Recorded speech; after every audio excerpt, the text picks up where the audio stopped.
안녕 여러분. 오늘은 김춘수의 꽃이라는 시를 같이 한번 살펴보도록 하겠습니다. 김춘수의 꽃은 사실 여러분이 어쩌다 한 번쯤은 이 문구가 이 시였어? 라고 할 만큼 조금 패러디도 많이 됐고 그 다음 또 지나가다 한 번쯤은 들어봤을 만한 그런 유명한 시인데 본격적으로 시를 살펴보기 전에 패러디물 뭐 이런 것들을 한번 살펴보고 저희가 가볍게 시를 좀 이해해 보도록 하겠습니다.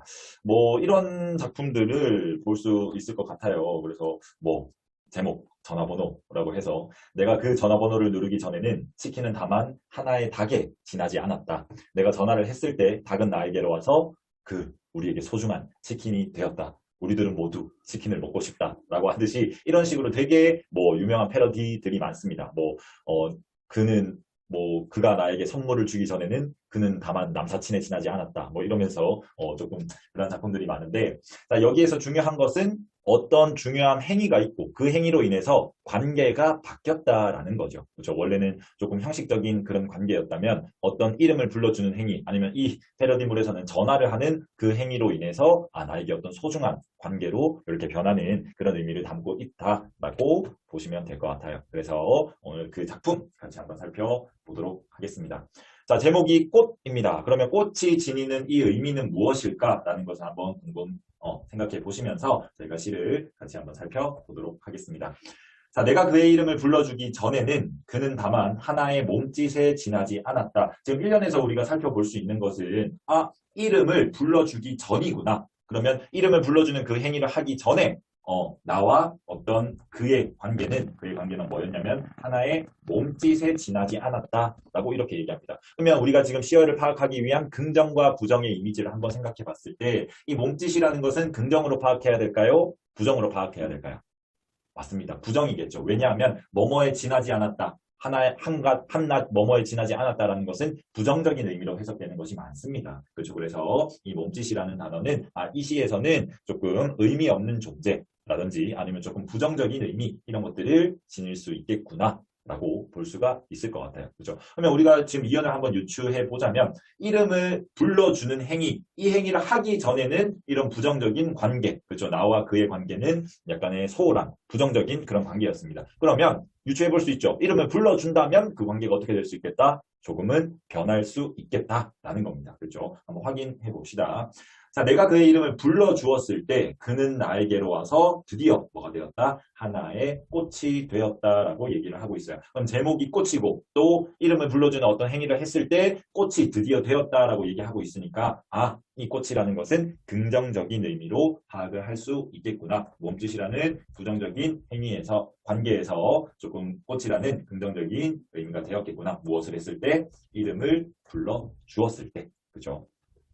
자, 근데 조건이 있어요. 3년 한번 확인해 보겠습니다. 내가 그의 이름을 불러준 것처럼 나의 이 빛깔과 향기에 알맞은 누가 나의 이름을 불러다오. 그에게로 가서 누군가의 나의 이름을 불러준다면 나도 그에게로 가서 꽃이 되고 싶다라고 이렇게 얘기를 하고 있어요. 그러면 이름을 불러주긴 불러주는데 어떻게 불러야 되냐면 이게 중요한 부분이겠죠. 빛깔과 향기에 알맞은 이름을 불러줘야 된다라는 게 지금 포인트다라고 볼 수 있겠습니다. 그러니까 꽃이라는 건 또 여러 가지 꽃이 있겠죠. 장미도 있고 백합도 있고 뭐 개나리도 있고 여러 가지가 있는데 그 각각이 가지고 있는 어떤 특성들이나 고유의 본질들이 너무나도 다르다라는 거죠. 그렇죠? 그래서 장미가 지니고 있는 빛깔 빨간색, 백합이 지니고 있는 빛깔 하얀색 이러한 각각이 지니고 있는 그 빛깔과 향기에 알맞은 이름을 불러주어야지만 우리는 어떤 의미 있는 존재가 서로에게 될 수 있다라는 겁니다. 이 포인트를 꼭 놓치지 말고 한번 시를 깊게 이해해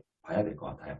자, 그다음 마지막 년 한번 보겠습니다. 우리들은 모두 무엇이 되고 싶다. 너는 나에게, 나는 너에게 잊혀지지 않는 하나의 눈짓이 되고 싶다라고 이렇게 얘기합니다. 그러면 아까 3년에서 꽃이 되고 싶다라고 했으니까 꽃이라는 것은 아까 2연에서도 나왔지만 긍정적인 의미로 들을 수 있을 것 같아요. 그리고 뭐뭐 되고 싶다라고 했으니까 화자가 지향하는 대상이구나 라는 것을 눈치챌 수 있죠. 그럼 4연에서도 우리들은 모두 무엇이 되고 싶다. 하나의 눈짓이 되고 싶다라고 하는 거 보니까 꽃이라는 것과 그 다음 무엇이라고 하는 것과 그 다음 하나의 눈짓이라고 하는 것은 이 시에서 화자가 다 지향하고 소망하는 어떤 긍정적인 의미로 우리가 받아들일 수 있겠구나라는 것을 파악할 수 있겠습니다. 자, 그러면 시의 내용을 한번 정리해서 우리가 이해를 해보자면, 나와 그의 관계가 이름을 불러준다라는 이 행위가 있기 전까지는 그냥 몸짓에 지나지 않았다. 즉 조금 달리 돌려서 생각을 해보자면 어떤 형식적인 관계다. 그냥 나와 그가 서로 몰랐다라고는 할 수가 없겠죠. 그렇죠? 그냥 나와 그 원래 알고 있었던 사이였는데, 그러니까 형식적인 대면대면한 관계였는데 그가 나의 이제 이름 불러주게 된다면 우리의 관계는 형식적인 관계에서 진정한 관계로 변할 수 있을 것이다 라는 것을 파악할 수 있을 것 같아요. 자, 근데 이름을 부를 때는 조건이 있었습니다. 그렇죠? 그냥 아무렇게나 이름을 불러서는 안 되고 나의 이 빛깔과 향기에 알맞은 이런 이름을 불러줘야지만 우리의 관계가 이렇게 성립이 될 수 있다는 건데, 이런 것들을 봤을 때 이름을 부른다는 행위는 어떤 그 존재의 본질을 제대로 파악하고 있느냐라는 것으로 우리가 해석을 할 수 있을 것 같아요. 좀 쉽게 한번 예를 들어보겠습니다. 내가 새를 너무너무 사랑해요. 새와 나의 관계는 내가 너무 좋아하는 그런 생물체라고 합시다. 근데 새의 본질은 무엇일까요? 새의 본질은 일단 가장 대표적인 것이 하늘을 난다 라는 그런 의미를 지니고 있다라고 볼 수 있을 것 같습니다. 그렇죠? 그러면 내가 그 새를 너무 사랑한다고 해서 막 금으로 만든 어떤 새장에다가 그다음 정말 좋은 먹이만 이렇게 주고 새를 가두어뒀다. 그죠? 그러면 내가 새한테 이렇게 좋은 것들을 많이 해줬으니까 우리의 관계는 진짜 진정한 관계야. 이렇게 얘기할 수 있을까요? 그것은 아니다라는 거죠. 새의 본질이나 어떤 그런 진정한 의미의 관계를 맺기는 어려운 지금 관계를 형성하고 있다라는 것으로 비유를 한번 들어볼 수 있을 것 같습니다. 그러니까 우리가 어떤 사람과 이런 관계를 맺을 때 사실 사람들이 조금 진짜 속 깊은 이야기를 조금 터놓을 수 있는 사람은 정말 많을까요? 적을까요? 뭐 사람마다 다르겠지만 굉장히 달라질 거라고 생각을 해요. 겉으로 보기에는 굉장히 친밀한 관계일 수 있지만 그렇죠? 그가 나에게 나의 어떤 진정한 본질, 나만의 어떤 감성 이런 것들을 파악해서 먼저 다가와 주는 사람과 그죠? 그다음 정말 나의 어떤 겉모습만을 보고 다가와서 관계를 맺으려고 하는 사람 그런 사람들에게 우리가 맺는 관계는 되게 달라질 수 있다라는 거죠.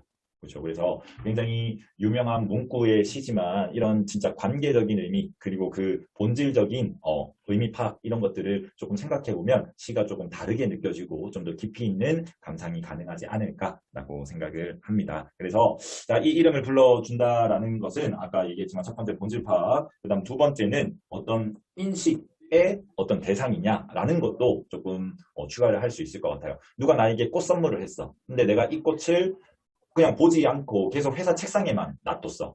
그러면 얘는 내 책상에 꽂혀있는 책이나 다름없습니다. 근데 내가 이 꽃이 너무 준 그게 고마워서 이 꽃을 매일매일 보고 이건 누가 어떤 의미를 나에게 줬던 거야 라는 그런 것을 인식하고 굉장히 되새김질을 한다면 그 꽃은 나에게 정말 소중한 존재가 될 수 있는 거겠죠. 그죠? 그리고 뭐 예를 들면 우리 공기 같은 거 사실 평소에는 공기의 소중함을 잘 모릅니다. 그죠? 근데 좀 공기가 더러운 곳에 놀러를 갔다가 진짜 막 피톤치드가 뿜뿜하는 이런 좋은 숲 속에 갔어. 그러면 이렇게 공기가 달콤한 거였나? 라고 공기를 인식하는 순간 공기의 소중함을 한 번 더 깨달을 수도 있다라는 거죠. 그렇죠. 그래서 우리는 인식의 유무에 따라서 어떤 관계가 또 달라질 수 있겠다라고 볼 수도 있고요. 그다음 세 번째는 언어적 명령이라고 해서 그냥 뭔가 이름을 붙여 주었을 때 우리는 굉장히 이 대상에 대한 조금 인식이 더 소중해진다. 우리가 그냥 지나가는 강아지들, 귀여운 것들이 많아요. 그죠? 근데 걔네들한테 우리가 하나하나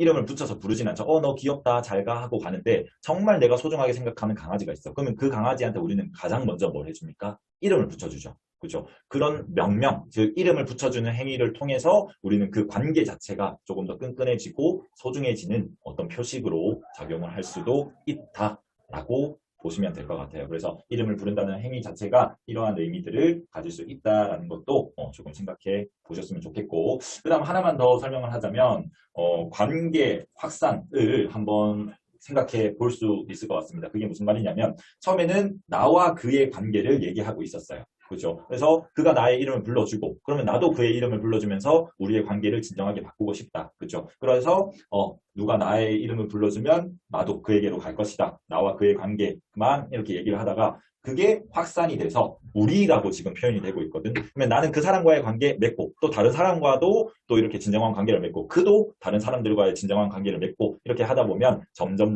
관계가 확산이 되면서 우리들은 모두 누군가에게 그런 의미 있는 존재들이 되고 싶다라는 것을 나타내고 있구나라는 것도 살펴볼 수 있습니다. 그렇죠. 자, 그래서 요 시의 내용을 한번 곰곰이 생각해 보면 곱씹으면 곱씹을수록 정말 예쁘고 그 다음 또 깊이가 있는 시인 것 같아요. 그래서 한번 우리 친구들의 어떤 관계 이런 것들을 생각해 보면서 시의 의미를 곱씹어보는 그런 작품이었으면 좋겠습니다. 그러면 오늘은 이 시 여기까지 하겠습니다. 안녕.